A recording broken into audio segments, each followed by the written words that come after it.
Perkenalkan, nama saya Wafikora, saya mahasiswi dari Universitas Islam Negeri Aranmiri, Fakultas Ekonomi dan Bisnis Islam. Saya di sini akan menjelaskan sedikit tentang akuntansi murabahah. Apa itu murabahah? Murabahah merupakan suatu akad yang dijalankan menggunakan instrumen jual beli dengan mengambil keuntungan. Skema ini dapat menjadi akses permodalan usaha melalui akad bai murabahah bil wadi'i li syiro dan bai murabahah lil amri li syiro. Nilai keuntungan yang didapat perbankan bergantung kepada margin laba pembiayaan. Akad murabahah ini dijalankan dengan basis ribhun atau laba melalui jual beli secara cicil maupun tunai. Akad murabahah ini juga termasuk ke dalam bai'ul amanah, yang berarti sebuah transaksi jual beli amanah, yaitu di mana penjual memberikan transparansi terkait harga modal dan margin secara jelas, jujur kepada pembeli. Murabahah pada dasarnya sebuah proses transaksi jual beli barang di mana harga asal dan keuntungan telah diketahui dan disepakati oleh kedua belah pihak sebelumnya. Sementara akad murabahah dalam perbankan syariah dapat diartikan sebagai jenis kontrak yang sering digunakan untuk pembelian produk oleh bank sesuai dengan permintaan nasabah dan kemudian dijual kepada nasabah tersebut sebesar dengan harga beli dan keuntungan yang telah disepakati. Adapun landasan hukum murabahah, landasan hukum pada transaksi murabahah berasal dari Quran Surah Al-Baqarah ayat 275 yang artinya, dan Allah menghalalkan jual beli dan mengharamkan riba. Kemudian juga pada Quran Surah An-Nisa ayat 29 yang artinya, hai orang-orang yang beriman, janganlah kamu makan harta sesamamu dengan jalan yang batil, kecuali dengan jalan perniagaan yang berlaku dengan suka sama suka antara kamu. Dan janganlah kamu membunuh dirimu, sesungguhnya Allah adalah Maha Penyayang kepadamu. Jadi saya telah menjelaskan tentang tentang apa sih itu murabahah. Sekarang kita akan membahas tentang konsep murabahah. Konsepnya yaitu yang pertama bai atau bai al-murabahah, yaitu adalah jual beli barang pada harga asal dengan tambahan keuntungan yang disepakati. Penjual harus memberitahu harga pokok dan menentukan satu tingkat keuntungan sebagai tambahannya. Kemudian syarat-syaratnya, penjual memberitahu modal kepada nasabah.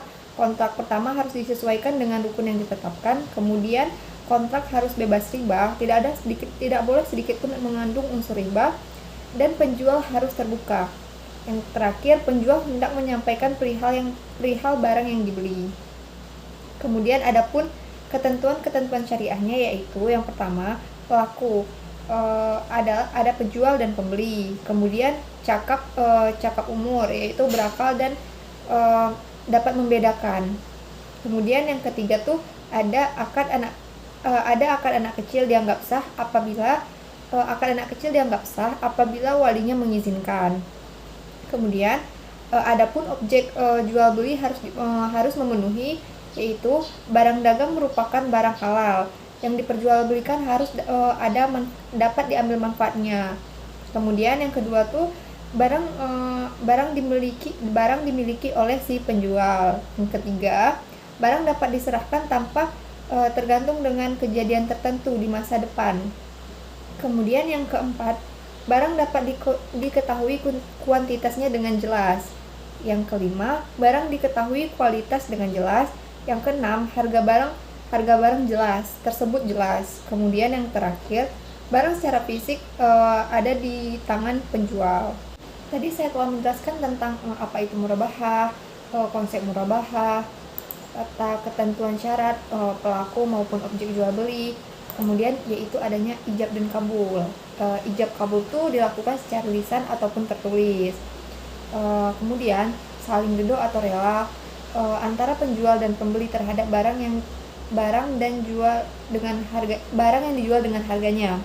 Apabila salah satu dari mereka ada unsur terpaksa atau ikhfah atau adanya unsur penipuan, yaitu atau tadlis, atau adanya ketidaksesuaian gerahar objek akad, maka jual beli menjadi tidak sah karena prinsip saling ridho dan relanya tidak terpenuhi. Dalam hal ini ketidaksesuaian objek akad, pelaku boleh memilih untuk pelaku boleh memilih untuk melanjutkan atau membatalkan transaksi tersebut. Dalam hal ini terjadi paksaan apabila bertujuan untuk kepentingan umum diperbolehkan. Dalam mekanisme transaksinya, yaitu yang pertama adalah persyaratan atau negosiasi, kemudian yang kedua yaitu beli barang atau pembelian, kemudian yang ketiga adalah barang dikirim. Yang kedua adalah akad jual beli, kemudian yang ketiga adalah pembelian barang, kemudian yang keempat adalah pengiriman, kelima adalah barang diterima dan dokumen. Yang keenam atau yang terakhir adalah pembayaran. Adapun di sini akad murabahah memiliki syarat dan ketentuan yang harus dipenuhi, yaitu yang pertama keinginan bertransaksi dilakukan dengan kemauan sendiri, kemudian yang kedua bank dan nasabah harus melakukan akad murabahah yang bebas riba, kemudian yang ketiga bank harus menyampaikan semua hal yang berkaitan dengan pembelian, contohnya apabila pembelian dilakukan secara hutang. Kemudian yang keempat, bank kemudian menjual barang tersebut kepada nasabah atau pemesan dengan harga jual senilai harga beli plus keuntungan. Dalam kaitan ini harus memberitahukan secara jujur harga pokok barang kepada nasabah beserta biaya tambahan yang diperlukan, misalnya seperti ongkos angkut. Kemudian yang kelima, nasabah membayar harga barang yang telah disepakati tersebut pada jangka waktu tertentu.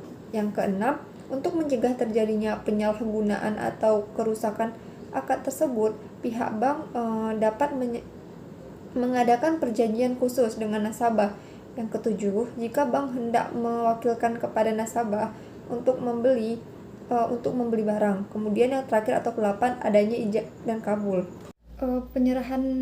Model penyerahan murabahah itu sendiri terbagi dua, yaitu yang pertama penyerahan barang dan yang kedua yaitu penyerahan modal. Model penyerahan barang itu yaitu sebesar harga jual, yaitu harga pokok plus harga margin plus margin. Kemudian jika penyerahan uang tunai maka adalah mengalami akad wakaf, yaitu akad wakalah, yaitu sebesar uang yang diserahkan. Kemudian adapun kegunaan akad murabahah adalah yang pertama sebagai pemenuh modal usaha kerja, investasi maupun pembiayaan yang bersifat konsumtif seperti angsuran rumah, kendaraan dan lain-lainnya. Kemudian adapun yang kedua untuk pembiayaan kebutuhan produktif seperti mesin produksi, alat-alat perkantoran dan lain-lainnya. Dan yang ketiga atau yang terakhir, cara dan proses pembayaran serta jangka waktu pembayaran sesuai dengan kesepakatan kedua belah pihak. Adapun kelebihan menggunakan akad murabahah yaitu akad murabahah sering dipilih untuk digunakan dalam transaksi jual beli. Tentu karena memiliki banyak manfaat, keuntungan maupun kelebihan. Dari cara lainnya berikut beberapa di antaranya. Yang pertama, keuntungan yang diketahui dan ditentukan secara jelas di awal transaksi dan merupakan hasil kesepakatan kedua belah pihak. Hal ini tentu saja berbeda dengan akad mudharabah atau musyarakah yang keuntungannya tidak boleh ditentukan di awal karena harus disesuaikan setelah mengetahui hasil usaha nasabah. Kemudian adapun yang kedua yaitu margin atau laba. Keuntungan murabahah bersifat tetap centrity apabila sudah disepakati oleh kedua belah pihak, maka tidak dapat diubah. Adapun yang ketiga, transaksi murabahah apabila dilakukan secara kredit dinilai memiliki resiko yang lebih rendah karena tidak berhubungan dengan kondisi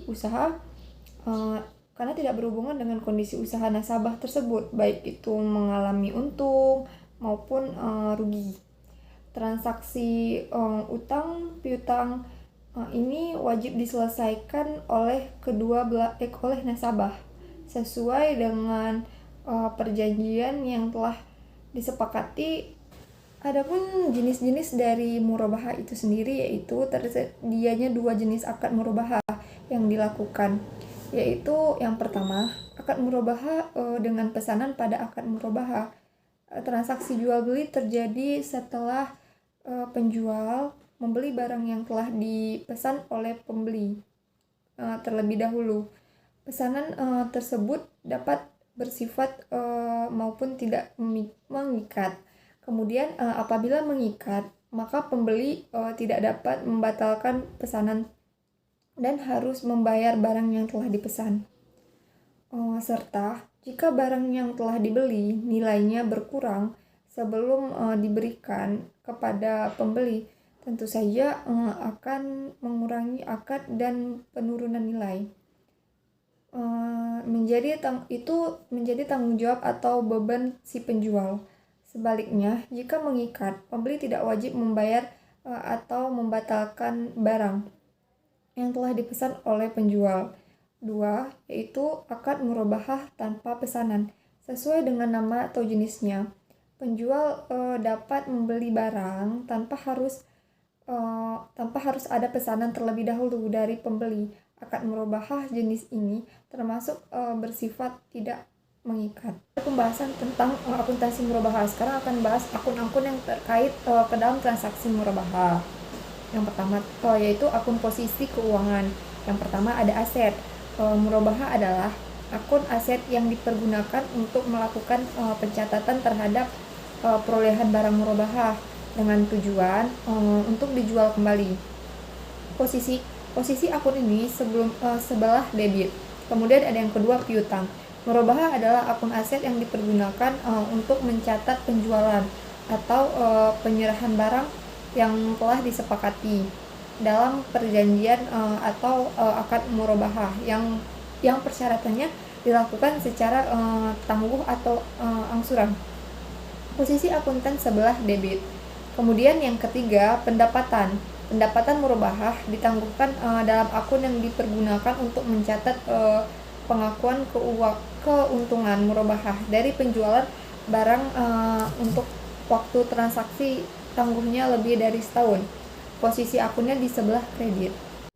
Mungkin saya akan sedikit memaparkan tentang beberapa contoh, yaitu tentang contoh dari murabahah itu sendiri, yaitu uang muka murabahah dan pengadaan barang murabahah. Contoh yang pertama yaitu uang muka murabahah, yaitu uang muka murabahah adalah jumlah yang dibayarkan oleh pembeli atau nasabah kepada penjual bank syariah sebagai bukti komitmen untuk membeli barang dari penjual. Pengakuan dan pengukuran uang muka murabahah adalah sebagai berikut, yaitu yang pertama, uang muka diakui sebagai uang muka pembeli. Kemudian contoh kasusnya, tanggal 3 Januari 2017, Bank Berkah Syariah atau BBS menerima pembayaran uang muka sebesar Rp20.000 dari Ibu Rizky sebagai tanda keseriusan untuk memesan barang kepada BBS atau Bank Berkah Syariah berupa mobil Xenia. Atas transaksi tersebut, BBS melakukan pencatatan sebagai berikut. BBS mencatat dalam bentuk tabel, yaitu jelas tanggalnya itu 3 Januari 2017, berstatus debit, yaitu kas atas nama Rizky, atas rekening atas nama Rizky pada berjumlah 20 juta. Kemudian kredit, hutang uang muka murabahah berjumlah 20 juta. Pada tanggal 10 Januari 2017, BBS menyerahkan barang pesanan kepada Ibu Rizky atas kesepakatan transaksi murabahah tersebut. Maka jumlah uang muka sebagai berikut, yaitu tanggal 10 Januari 2017 berstatus debit, hutang uang muka murabahah berjumlah 20 juta, kemudian yang berstatus kredit, piutang murabahah yang itu berjumlah 20 juta.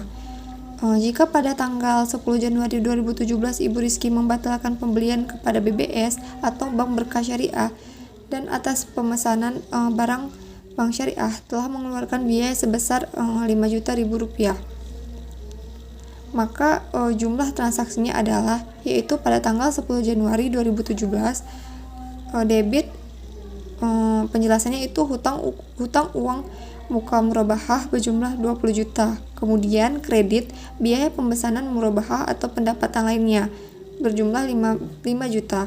Kemudian kreditnya kas atau rekening atas nama Rizky berjumlah 15 juta. Oke, tadi saya telah menjelaskan contoh kasus tentang uang muka murabahah. Kemudian yang itu contoh kasus yang kedua yaitu pengadaan barang murabahah. Pengadaan barang murabahah itu sendiri adalah setelah nasabah memesan barang kepada bank syariah, maka bank syariah membeli kepada supplier atau pemasok. Pada saat barang diperoleh, diakui sebagai persediaan murabahah sebesar biaya yang diperoleh.